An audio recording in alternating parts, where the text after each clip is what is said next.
বিএনপির ভারপ্রাপ্ত চেয়ারম্যান তারেক রহমানের নেতৃত্বে ফ্যাসিস্ট সরকারের বিরুদ্ধে আন্দোলন সংগ্রাম করে ফ্যাসিস্ট সরকারের পতন নিশ্চিত করেছি। সাথী বন্ধুরা, আমরা একটি কথা পরিষ্কারভাবে বলতে চাই, এই জুলাই আগস্ট কারো পৈতৃক সম্পত্তি নয়।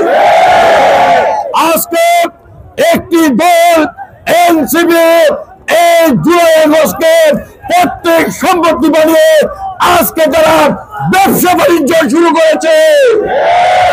আমরা বলতে চাই, যারা জুলাই আগস্টকে পৈতৃক সম্পত্তি বানিয়ে এই গত 1 বছরে হাজার হাজার কোটি টাকা বানিয়েছে, আমরা বাংলাদেশের জনগণকে নিয়ে এই নব্য যে দালাল যারা জুলাই আগস্টকে ধ্বংস করতে চায়, আমরা তাদের দাঁত বাঁকা জবাব দিব ইনশাআল্লাহ।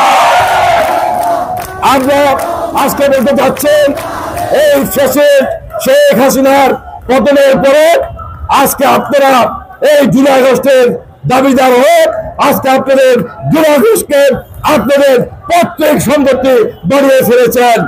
আজকে আপনারা বিএনপির বিরুদ্ধে আজকে আপনারা মিথ্যাচার করছেন, আজকে তারেক রহমানের বিরুদ্ধে মিথ্যাচার করছেন। আজকে আমরা বলতে চাই, তারেক রহমান যদি আন্দোলনকে বেগবান না করতেন, তারেক রহমান যদি আন্দোলনের হাল না ধরতেন, তাহলে কিন্তু আমরা শেখ হাসিনার পতন করতে পারতাম না। পতন নিশ্চিত না হতো, এই সার্বিক হাসপাত আপনাদের কিছুই হতো না, কারণ আপনারা কিন্তু বঙ্গবন্ধুর সন্তান, শেখ হাসিনার সন্তান। আমাদের হতো, আমাদের নেতা হতো, আমাদের কর্মীদের হতো, আপনাদের কিছুই হতো না। আপনারা আজকে বড় বড় কথা বলেন। প্রিয় সাথী বন্ধুরা, এই জুলাই আগস্টে প্রত্যেক সম্পত্তি বানিয়ে গত 1 বছরে নায়েব, সার্জিদ, হাসনাত, নাসির আজকে আপনারা হাজার হাজার কোটি মালিক হয়েছেন। আপনারা 1 বছর পূর্বে আপনারা বসে থাকতেন, এখন কিভাবে ব্যয়বহুল বাড়িতে থাকেন? আপনারা 1 বছর আগে আপনারা পাবলিক বাসে চলতেন, এখন আপনারা কিভাবে 2 কোটি থেকে 3 কোটি টাকার গাড়ি ব্যবহার করেন?